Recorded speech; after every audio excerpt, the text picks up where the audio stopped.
নাহিদ রানার গতিতে মেতেছে পাক সুন্দরীরা। পাকিস্তান সুপার লিগে গতির রেকর্ড নাহিদ রানার। নিজেদের শেষ ম্যাচে পেশোয়ার জালমির হয়ে খেলতে নেমে অবিশ্বাস্য ডেথ ওভারে বোলিং করে দলকে জেতালেন দুই বাংলাদেশি নাহিদ রানা ও শরীফুল ইসলাম। প্রিয় দর্শক, পাকিস্তান সুপার লিগে একাধিক বাংলাদেশি খেলতে গিয়েছিল, তবে নাহিদ রানা আর শরীফুল ইসলাম ছাড়া বাকি সবাই চলে এসেছেন বাংলাদেশে।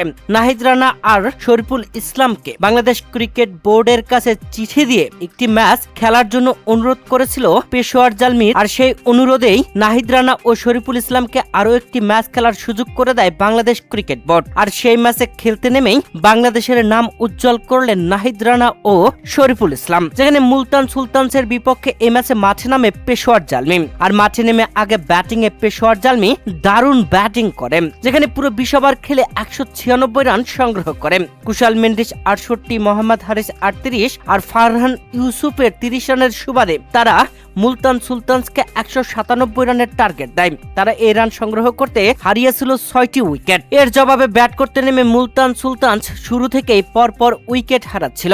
দাপটে বোলিং করছিল পেশোয়ার জালমির বোলাররা, যেখানে সুফিয়ান মুকিম তুলে নেন 3টি উইকেট। তবে ডেথ ওভারে কি অবিশ্বাস্য বোলিংটাই না করলেন নাহিদ রানা আর শরীফুল ইসলাম, যেখানে নাহিদ রানা নিজের তৃতীয় ওভারে আরাফাত মিনহাজকে বাবর আজমের হাতে ক্যাচ আউট করে প্যাভিলিয়নে পাঠিয়ে দেন। সেভাবে কোনো ব্যাটারই পাত্তা পাচ্ছিল না পেশোয়ার জালমির বোলারদের কাছে। মুলতান সুলতানস একের পর এক উইকেট হারিয়ে যেন চাপে পড়েও ম্যাচটাকে ধরে রেখেছিল।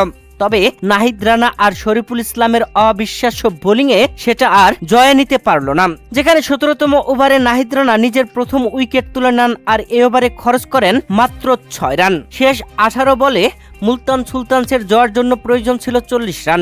সেখানে 18তম ওভারে বাংলাদেশের পেসার শরীফুল ইসলামকে বোলিংয়ে আনা হয়, আর এ ওভারে অবিশ্বাস্য বোলিং করেন শরীফুল ইসলাম, খরচ করেন মাত্র 5 রান।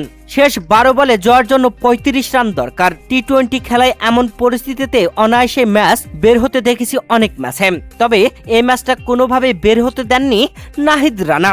19তম ওভারে বল করতে এসে নাহিদ রানা মাত্র খরচ করেন 2 রান, তুলে নেন আরো একটি উইকেট, যা সত্যিই অসাধারণ।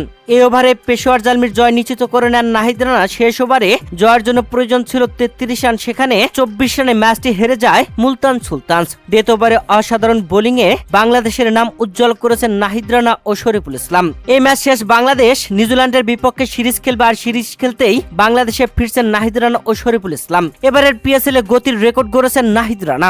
150 ও 151 কিলোমিটার গতিতে বোলিংও করেছেন তিনি। নাহিদ রানার এমন দারুণ বোলিংয়ে পেশোয়ার জালমির সুন্দরী ভক্তরা গ্যালারিতে উল্লাসে মেতেছে। প্রিয় দর্শক, এবারের পিএসএল আসরে নাহিদ রানা মোটে 4টি ম্যাচ খেলেছেন, আর 4 ম্যাচে মোটে বল করেছেন 84টি বল, রান খরচ করেছেন 76 রান, উইকেট তুলে নিয়েছেন 60টি।